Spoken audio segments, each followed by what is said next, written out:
Hey everybody, welcome to chapter 12, which is managing individuals and a diverse workforce. Um, all of you will soon become, after your time at school, you will become a manager in some form or fashion, or a supervisor, and you're going to have to be able to manage people who are different in a lot of ways, but we exist in a very diverse society, especially the United States, which is a basically a melting pot of all backgrounds. So it's important to understand, it's important to learn quickly that this diversity is not a negative, but a positive.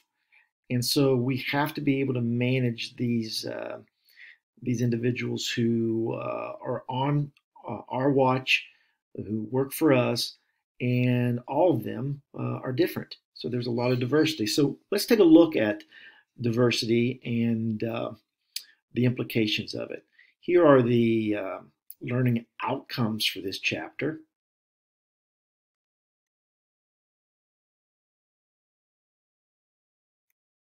So what is diversity? Basically, as defined here, it's a variety of demographic, cultural, and personal differences, not only among our employees, but also among our customers. But if you look at this, demographic, cultural, and personal differences, it's very easily identifiable. Um, it is not affirmative action. So you've probably heard the term affirmative action. And affirmative action are laws that are put into place that force organizations basically to create an even playing field for employment. So opportunities for minorities and women, so that everything is equal and no one has an unfair advantage. Diversity is just the differences that people have, be it demographic, cultural, or personal. But affirmative action is basically the laws that are involved to make sure that companies don't discriminate.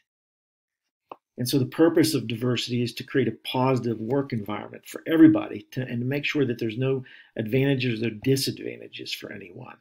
So let's take a look at the differences real quick. Diversity versus affirmative action. The purpose of diversity is basically to create that positive work environment where everyone is on that equal playing field. Affirmative action, on the other hand, is a punitive approach to force firms to not discriminate. So those firms are actually able to be sued by the government if they don't uphold their end of affirmative action. So they can be fined, and they're going to have to pay for lawyers. And so there's a cost involved by not creating a workforce that is diverse and making sure that everyone has an equal opportunity to be hired. It doesn't necessarily force a company to hire certain people, but it's more of the laws that are put in place to make sure that everybody has a fair and equal chance at employment. So diversity makes good business sense, because if we hire a workforce that is diverse in talents, diverse in experiences, we are basically going to reduce turnover, because we are going to have a workforce that is more satisfied with their work. It's going to decrease absenteeism, and obviously it's going to avoid expensive lawsuits that could occur because people or the government might come and sue or fine us because we don't have a diverse workforce. Also, we're going to get talented workers no matter who they are. because we are going to be interviewing and hiring people based on their qualities and based on their qualifications. So we attract and retain talented workers. So because we have those talented workers, that's going to drive business growth and that's going to drive profit.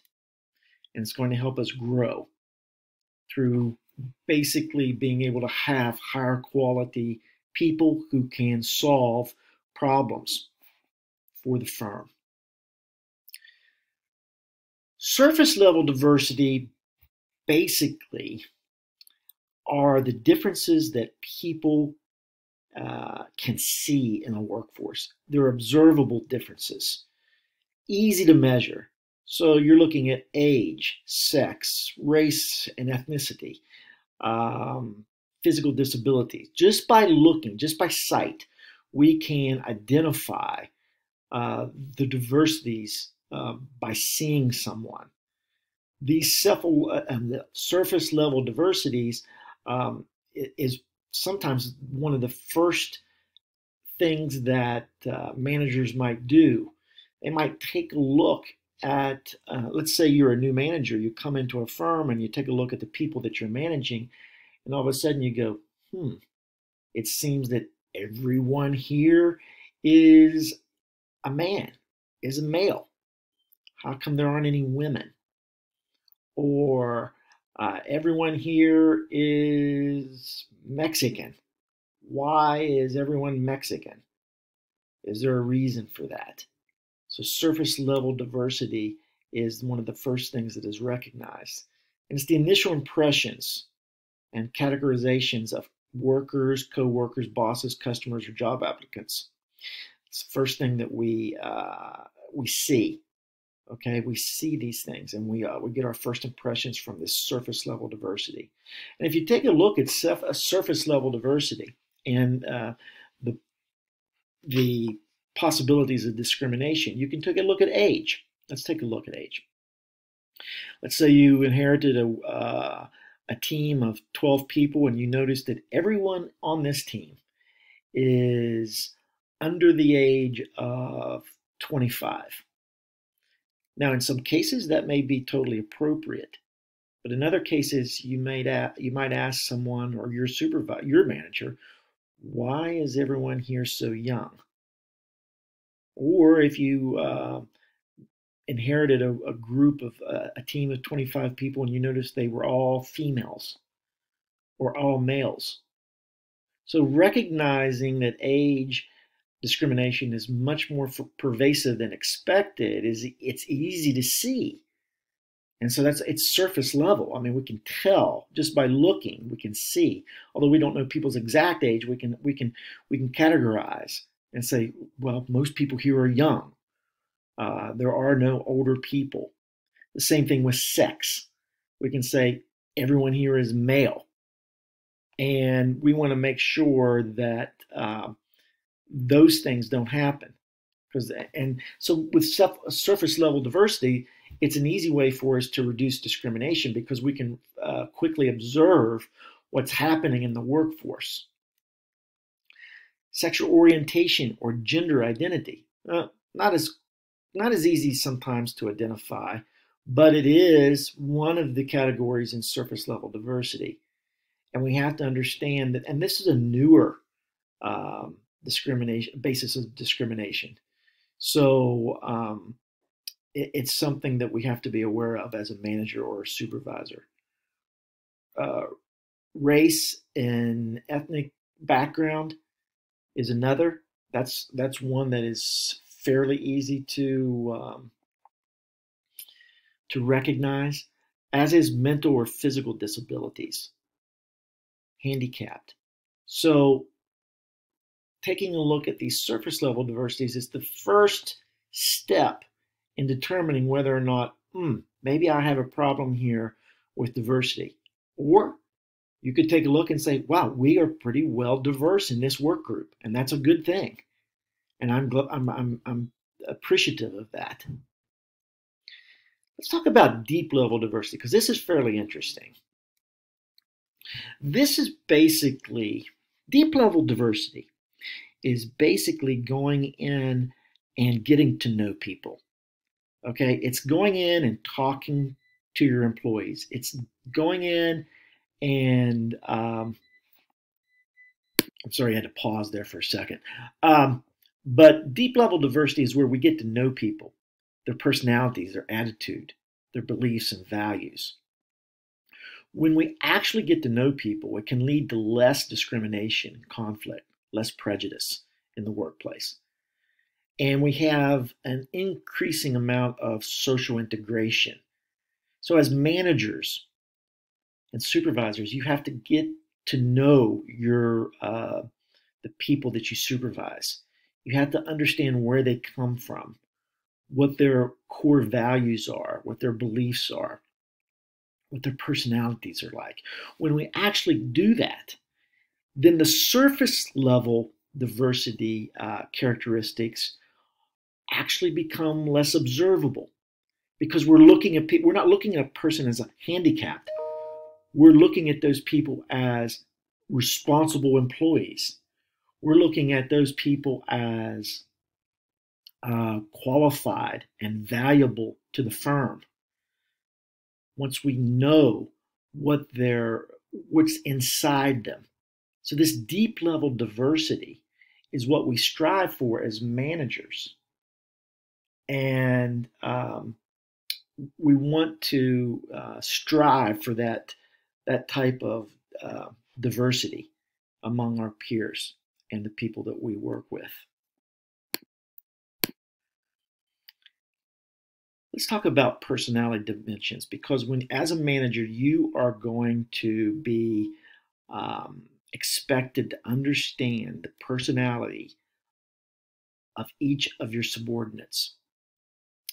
And there's basically 5 personality characteristics or dimensions that we look at, even subconsciously, and how we actually determine someone's personality. The first one is extroversion. How extroverted is this person? How energized are they to talk to others and to be sociable, to assert themselves? So if you were looking at a continuum of extroverted or introverted, where do they fall on that continuum? Because if you think about it, some people may be hard to manage because you can't gauge them because they are so introverted. And it's a personality characteristic or dimension that you have to understand because engage each of your subordinates on.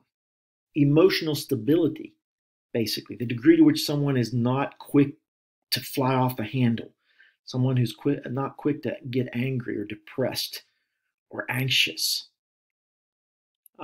We've all worked with people who may be not very stable on the emotional side.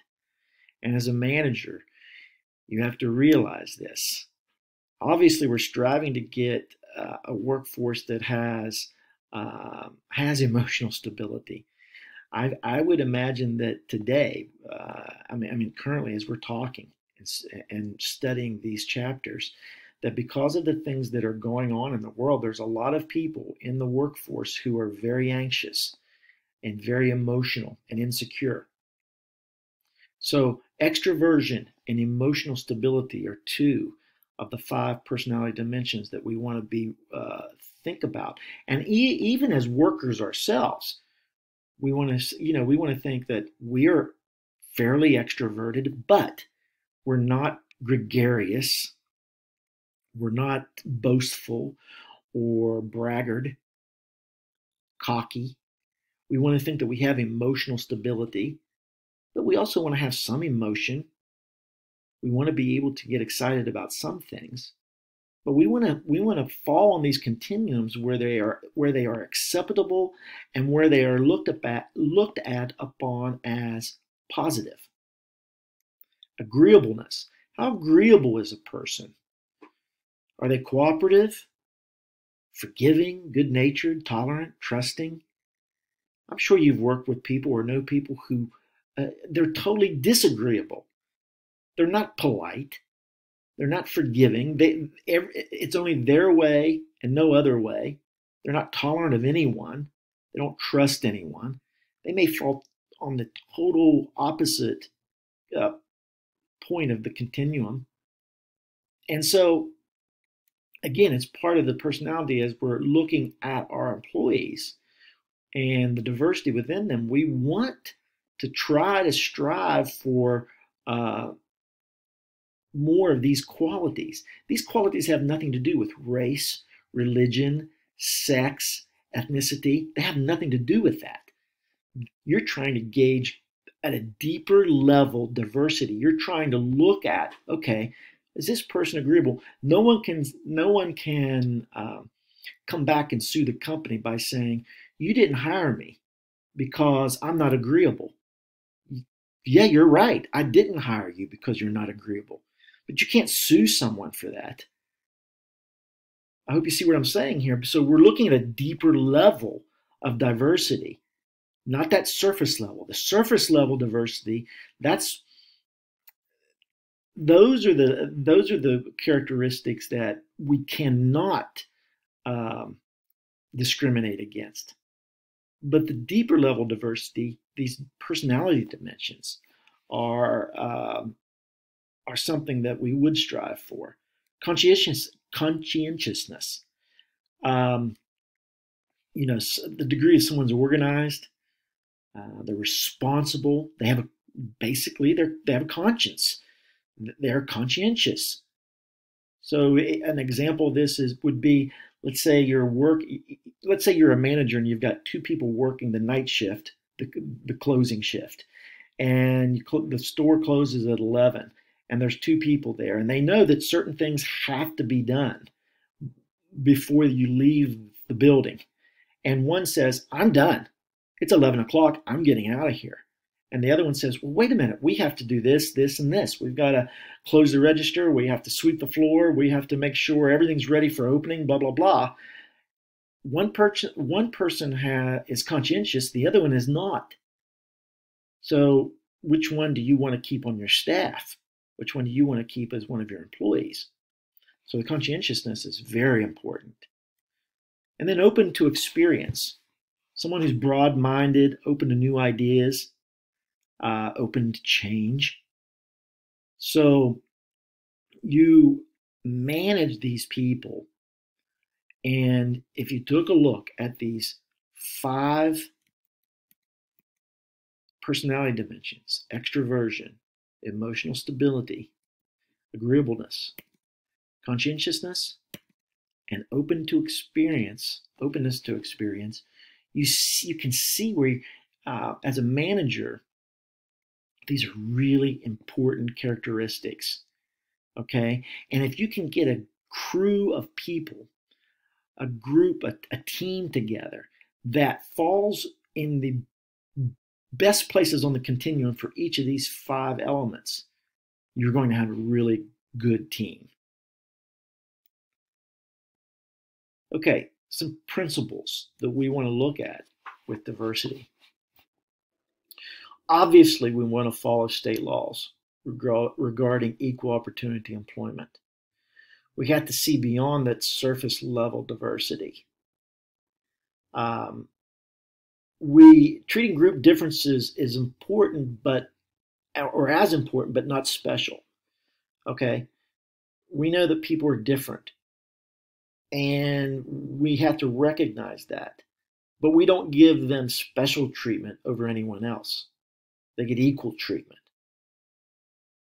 Finding that common ground for everybody is important as we manage these people with different backgrounds and personalities and so forth.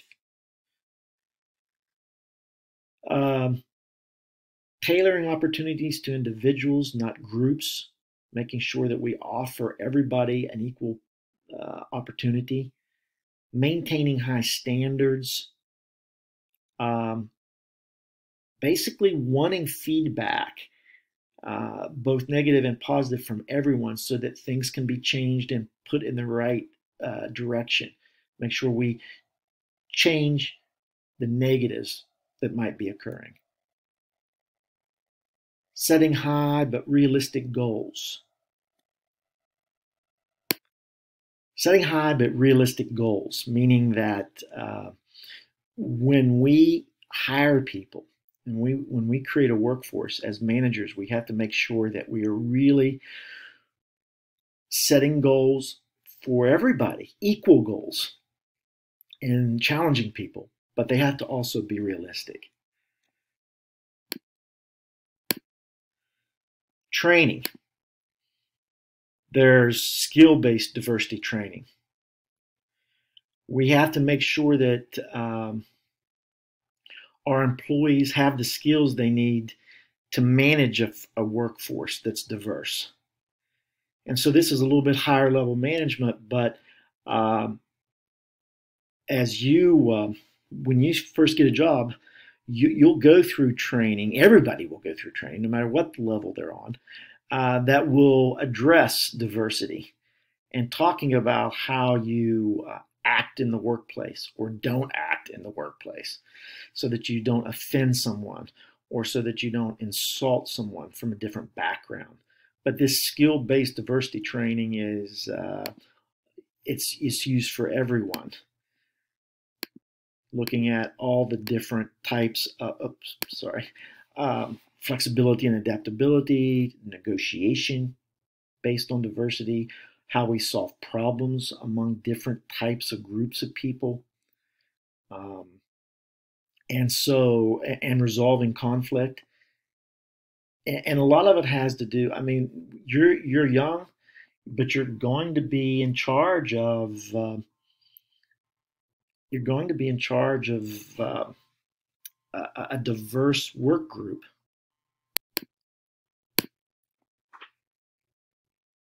Awareness training. We have to let our employees be aware of diversity issues. You have to be aware of diversity issues. You have to also know the ramifications of diversity and if discrimination occurs. Today our modern society is a perfect example. The Me Too movement that we've seen over the past few years, and the big cases on TV with Harvey Weinstein. This is today is a very, very obvious. It's a very obvious problem that we've seen develop and hopefully recognized. And so, it's hard to believe, but within just the last few years, it's hard to believe that we didn't recognize some of this that was occurring. Some people knew about it, but others had no idea. I had no idea that these sorts of things were happening in the modern world. To me, it was just, I could not believe it, but it was. So awareness training. And since that has happened, both Pierpont and Fairmont have had special training for all employees regarding sexual harassment.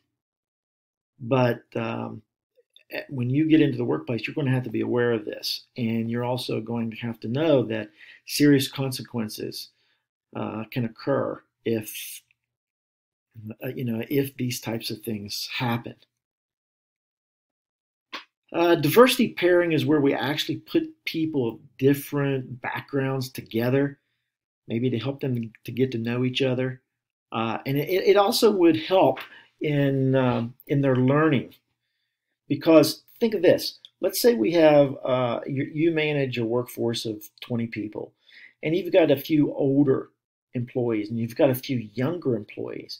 It would be a great idea and a great management move to make sure that, if these people work together in some way, to make sure that you pair a younger employee with an older employee.